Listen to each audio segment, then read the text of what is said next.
ನಾವೆಲ್ಲರೂ ಬಾಲ್ಯದಲ್ಲಿ ಮಾಂತ್ರಿಕ ಗಂಜಿಯ ಪಾತ್ರೆಯ ಕಥೆಯನ್ನ ಕೇಳಿರ್ತೀವಿ. ಆದ್ರೆ ಇದೊಂದು ಕೇವಲ ಮಕ್ಕಳ ಕಥೆಯಲ್ಲ. ಇದ್ರಲ್ಲಿ ನಮ್ಮ ಸ್ವಭಾವದ ಬಗ್ಗೆ ಒಂದು ದೊಡ್ಡ ಪಾಠವಿದೆ. ನಮ್ಮ ದೌರ್ಬಲ್ಯಗಳು ನಮ್ಮನ್ನು ಹೇಗೆ ಅಪಾಯಕ್ಕೆ ತಳ್ಳಬಹುದು ಮತ್ತು ಅದರಿಂದ ಹೊರಬಂದು ನಾವು ಹೇಗೆ ಬೆಳೆಯಬಹುದು ಅನ್ನೋದನ್ನ ಈ ಕಥೆ ಅದ್ಭುತವಾಗಿ ತೋರಿಸುತ್ತೆ. ಬನ್ನಿ ಈ ಕಥೆಯ ಆಳಕ್ಕೆ ಇಳಿದು ನೋಡೋಣ. ಯೋಚನೆ ಮಾಡಿ, ಒಂದು ಮಾಂತ್ರಿಕ ಉಡುಗೊರೆ ಸಿಕ್ರೆ ಹೇಗಿರುತ್ತೆ? ಅದ್ಭುತ ಅಲ್ವಾ?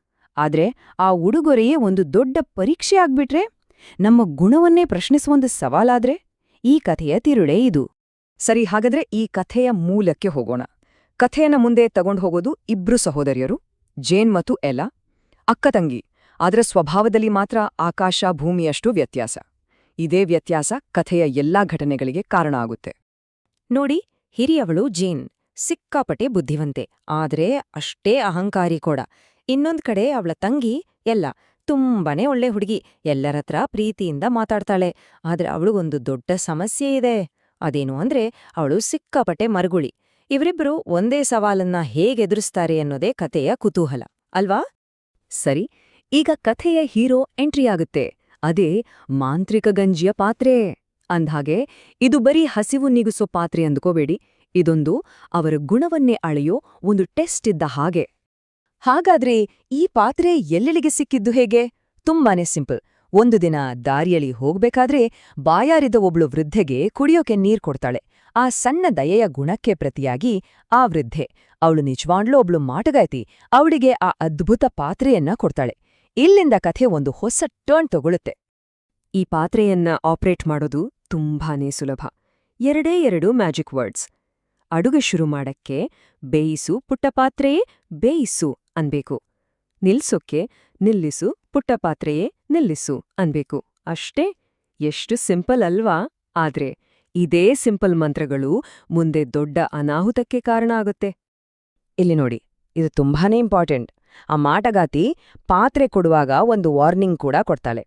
ಈ ಪಾತ್ರೆ ಯಾವಾಗ್ಲೂ ನಿಮ್ಮತ್ರ ಇರಬೇಕು ಅಂದ್ರೆ ನೀವದನ್ನ ಗಳಿಸಬೇಕು. ಈ ಮಾತುಗಳನ್ನ ಮರ್ತ್ರೆ ದೊಡ್ಡ ಕಷ್ಟಕ್ಕೆ ಸಿಕ್ಕಾಕೋತೀರಾ ಅಂತ. ಅಂದ್ರೆ ಇದು ಗಿಫ್ಟ್ ಅಲ್ಲ, ಇದೊಂದು ಟೆಸ್ಟ್. ಇದು ಮುಂದೆ ನಡೆಯೋ ಎಲ್ಲದಕ್ಕೂ ಒಂದು ಮುನ್ಸೂಚನೆ. ಸರಿ, ಈಗ ಕಥೆ ಕ್ಲೈಮ್ಯಾಕ್ಸ್ ಕಡೆ ಬಂತು. ಜೇನ್ನ ಅಹಂಕಾರ ಮತ್ತೆ ಎಲ್ಲಳ ಮರವು, ಈ ಎರಡೂ ಸೇರಿದ್ರೆ ಏನಾಗತ್ತೆ? ಅದೇ ವಿನಾಶಕ್ಕೆ ಒಂದು ಪರ್ಫೆಕ್ಟ್ ರೆಸಿಪಿ. ನೋಡೋಣ ಏನಾಗತ್ತೆ ಅಂತ. ನೋಡಿ, ಮೊದಲ ತಪ್ಪು ಇಲ್ಲೇ ಆಗೋದು. ಎಲ್ಲೆಗೆ ಹೊರಗಡೆ ಹೋಗೋ ಅರ್ಜೆಂಟ್ನಲ್ಲಿ ಪಾತ್ರೆನ ನಿಲ್ಸೋ ಮಂತ್ರವನ್ನ ತನ್ನ ಅಕ್ಕ ಜೇನ್ಗೆ ಹೇಳೋದನ್ನೇ ಮರ್ತುಬಿಡ್ತಾಳೆ. ಅಯ್ಯೋ, ಅವಳ ಆ ಸಣ್ಣ ಮರವು ದೊಡ್ಡ ಗಲಾಟೆಗೆ ಕಾರಣ ಆಗುತ್ತೆ. ಈ ಕಡೆ ಜೇನ್ ಎಲ್ಲ ಇಲ್ಲ ಅಂತ ಗೊತ್ತಾದ ತಕ್ಷಣ ಅವಳ ಅಹಂಕಾರ ಹೊರಗೆ ಬರುತ್ತೆ. ಹಾಹಾ, ಎಲ್ಲ ಇಲ್ಲ, ಈಗ ಇದೆಲ್ಲ ನಂದೇ ಅಂತ ಅಂದ್ಕೊಳ್ತಾಳೆ. ಪಾತ್ರೆಯನ್ನ ಹಂಚ್ಕೊಳ್ಳೋ ಯೋಚನೆ ಅವಳಿಗೆ ಬರೋದಿಲ್ಲ. ಅವಳ ಸ್ವಾರ್ಥವೇ ಅವಳಿಗೆ ಮುಳುವಾಗತ್ತೆ. ಪಾತ್ರೆನ ಶುರು ಮಾಡೋ ಅವಸರದಲ್ಲಿ ಅದನ್ನ ನಿಲ್ಸೋದು ಹೇಗೆ ಅಂತ ಕೇಳೋ ತಾಳ್ಮೇನೇ ಅವಳಿಗಿರೋದಿಲ್ಲ. ನೋಡಿದ್ರಾ? ಅವಳ ಅಹಂಕಾರ ಅವಳ ಕಣ್ಣಿಗೆ ಬಟ್ಟೆ ಕಟ್ಟಿಬಿಟ್ಟಿತ್ತು. ಇದೇ ಅವಳು ಮಾಡಿದ ದೊಡ್ಡ ತಪ್ಪು. ಈಗ ಜೀನ್ಗೆ ಗಾಬ್ರಿ ಶುರುವಾಗತ್ತೆ. ಪಾತ್ರೆ ಗಂಜಿ ಮಾಡ್ತಾನೇ ಇರುತ್ತೆ. ನಿಲ್ಸೋ ಮೂರ್ಖ ಪಾತ್ರೆಯೇ ಅಂದ ಕೂಗಾಡ್ತಾಳೆ. ಆದ್ರೆ ಪಾತ್ರೆ ನಿಲ್ಲಲ್ಲ. ಅವಳ ಬುದ್ಧಿವಂತಿಕೆಯೆಲ್ಲ ಇಲ್ಲಿ ಕೆಲ್ಸಕ್ಕೆ ಬರೋದಿಲ್ಲ. ಯಾಕಂದ್ರೆ ಈ ಸಮಸ್ಯೆಗೆ ಬೇಕಾಗಿದ್ದು ಸರಿಯಾದ ಮಾತು, ಅಹಂಕಾರ ಅಲ್ಲ. ಪರಿಸ್ಥಿತಿ ಕೈಮೀರಿ ಹೋಗುತ್ತೆ. ಗಂಜಿ ಪಾತ್ರೆಯಿಂದ ಉಕ್ಕಿ ಇಡೀ ಮನೆ ತುಂಬಾ ಹರಿಯತ್ತೆ. ಅಷ್ಟೇ ಅಲ್ಲ, ಜೇನ್ ಒಂದು ಟೇಬಲ್ ಮೇಲೆ ಹತ್ತಿ ಕೂತ್ಕೋತಾಳೆ. ಆ ಟೇಬಲ್ ಕೂಡ ಗಂಜಿಯಲ್ಲಿ ಮುಳುಗೋಕ್ಕೆ ಶುರುವಾಗುತ್ತೆ. ಅಬ್ಬಾ, ಅವರ ಅಹಂಕಾರ ಮತ್ತು ಮರವು ಸೇರಿ ಎಂಥ ಅವಾಂತರ ಸೃಷ್ಟಿ ಮಾಡಿದೆ ನೋಡಿ. ಒಂದು ದೊಡ್ಡ ಅನಾಹುತ ಆಯ್ತು. ಆದ್ರೆ ಕತೆ ಇಲ್ಲಿಗೆ ಮುಗಿಯಲ್ಲ. ಸಂಕಷ್ಟದ ನಂತರನೇ ಅಲ್ವಾ ಪರಿಹಾರ ಸಿಗೋದು. ಈಗ ಇವರಿಬ್ರು ಸೇರಿ ಈ ಸಮಸ್ಯೆಯನ್ನ ಹೇಗೆ ಒಂದು ಅವಕಾಶವಾಗಿ ಬದಲಾಯಿಸ್ತಾರೆ ಅಂತ ನೋಡೋಣ. ಸರಿ, ಮನೆ ತುಂಬಾ ಗಂಜಿ. ಇದನ್ನ ಕ್ಲೀನ್ ಮಾಡೋದು ಹೇಗೆ? ಇದೊಂದು ದೊಡ್ಡ ಪ್ರಶ್ನೆ. ಆದ್ರೆ ಈ ಪ್ರಶ್ನೆಗೆ ಅವರು ಹುಡುಕುವ ಉತ್ತರ ಅವರ ಜೀವನವನ್ನೇ ಬದಲಾಯಿಸ್ಬಿಡುತ್ತೆ. ಆಗ ಜೇನ್ಗೆ ಒಂದು ಐಡಿಯಾ ಬರುತ್ತೆ. ಇದೇ ಕಥೆಯ ಟರ್ನಿಂಗ್ ಪಾಯಿಂಟ್. ಅವಳೇನ್ ಹೇಳ್ತಾಳೆ ಅಂದ್ರೆ, ಈ ಗಂಜಿಯನ್ನ ಊರಲ್ಲಿರೋ ಹಸಿದ ಜನರಿಗೆ ಹಂಚ್ಬಿಡೋಣ ಅಂತ.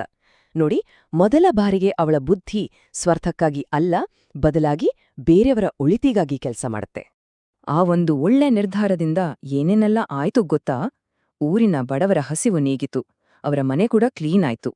ಊರಿನ ಜನರೆಲ್ಲ ಅವರಿಗೆ ಕೃತಜ್ಞತೆ ಸಲ್ಲಿಸಿದ್ರು. ಎಲ್ಲಕ್ಕಿಂತ ಮುಖ್ಯವಾಗಿ ಬೇರೆಯವರಿಗೆ ಸಹಾಯ ಮಾಡೋದ್ರಲ್ಲಿ ಸಿಗೋ ಸಂತೋಷ ಅವರಿಬ್ಬರಿಗೂ ಅನುಭವಕ್ಕೆ ಬಂತು. ಒಂದು ದೊಡ್ಡ ಅನಾಹುತ ಒಂದು ದೈನಂದಿನ ದಾನವಾಗಿ ಬದಲಾಯಿತು. ವಾವ್! ಕಥೆ ಈಗ ಕೊನೆ ಹಂತಕ್ಕೆ ಬಂದಿದೆ. ನೆನ್ಪಿದ್ಯಾ ಮಾಟಗಾತಿ ಹೇಳಿದ್ದು ಪಾತ್ರೆಯನ್ನ ಗಳಿಸಬೇಕು ಅಂತ. ಈಗ ನೋಡೋಣ ಅವರು ಆ ಪರೀಕ್ಷೆಯಲ್ಲಿ ಪಾಸ್ ಆದ್ರಾ ಇಲ್ವಾ ಅಂತ. ಇದೇ ಅವರ ಫೈನಲ್ ಟೆಸ್ಟ್. ಒಬ್ಬ ವೃದ್ಧ ಬಂದು ತನ್ನ ಮೊಮ್ಮಕ್ಕಳಿಗೆ ಹಸಿವಾಗಿದೆ, ಆ ಪಾತ್ರೆ ಕೊಡಿ ಅಂತ ಕೇಳ್ತಾನೆ. ಒಂದು ಕ್ಷಣ ಯೋಚಿಸಿ, ಆ ಪಾತ್ರೆಯೇ ಅವರಿಗಿದ್ದ ಒಂದೇ ಆಧಾರ. ಆದ್ರೂ ಈಗ ಬದಲಾಗಿದ್ದ ಆ ಅಕ್ಕ ತಂಗಿಯರು ಒಂದು ಕ್ಷಣವೂ ಯೋಚಿಸದೆ ಆ ಪಾತ್ರೆಯನ್ನ ಕೊಡೋಕೆ ಒಪ್ಕೊಳ್ತಾರೆ. ಇದು ಅವರಲ್ಲಾದ ಬದಲಾವಣೆಗೆ ದೊಡ್ಡ ಸಾಕ್ಷಿ. ಹಾಗಾದ್ರೆ ಆ ಮಾಟಗಾತಿ ಕೊಟ್ಟಿದ್ದು ಕೇವಲ ಒಂದು ಪಾತ್ರೆಯನ್ನಲ್ಲ, ಅದೊಂದು ಪರೀಕ್ಷೆಯಾಗಿತ್ತು. ಸ್ವಾರ್ಥವನ್ನ ಬಿಟ್ಟು ಉದಾರತೆಯನ್ನ ಕಲಿಯಲಿ ಅನ್ನೋ ಉದ್ದೇಶದಿಂದ ಕೊಟ್ಟ ಪರೀಕ್ಷೆ. ಪಾತ್ರೆ ಕೇವಲ ಒಂದು ಕಾರಣ ಅಷ್ಟೇ, ನಿಜವಾದ ಮ್ಯಾಜಿಕ್ ಅವರ ಗುಣದಲ್ಲಿ ಬದಲಾವಣೆ ತರುವುದಾಗಿತ್ತು. ಆಗ ಮಾಟಗಾತಿ ಮತ್ತೆ ಪ್ರತ್ಯಕ್ಷಳಾಗುತ್ತಾಳೆ. ಆ ಭಿಕ್ಷುಕನ ರೂಪದಲ್ಲಿ ಬಂದಿದ್ದೇ ಅವಳು ಹೇಳ್ತಾಳೆ, ನೀವನ್ನ ನೋಡಿ ನನಗೆ ಹೆಮ್ಮೆ ಅನಿಸ್ತಿದೆ. ಸ್ವಂತಕ್ಕಿಂತ ಬೇರೆಯವರ ಬಗ್ಗೆ ಯೋಚಿಸೋದನ್ನ ಕಲ್ತಿದ್ದೀರಾ. ಈಗ ನೀವು ಈ ಪಾತ್ರೆಗೆ ನಿಜವಾಗ್ಲೂ ಅರ್ಹರು ಅಂತ. ಅಂದ್ರೆ ಅವರು ಆ ಪರೀಕ್ಷೆಯಲ್ಲಿ ಪೂರ್ತಿಯಾಗಿ ಪಾಸ್ ಆಗಿದ್ರು.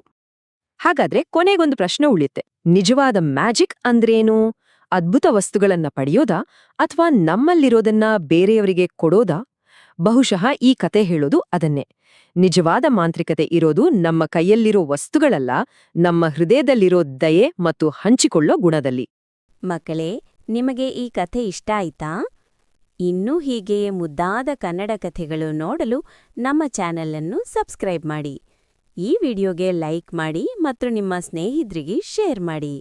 ಮತ್ತೆ ಇನ್ನೊಂದು ಹೊಸ ಕಥೆಯಲ್ಲಿ ಭೇಟಿಯಾಗೋಣ. ಬಾಯ್ ಮಕ್ಕಳೇ.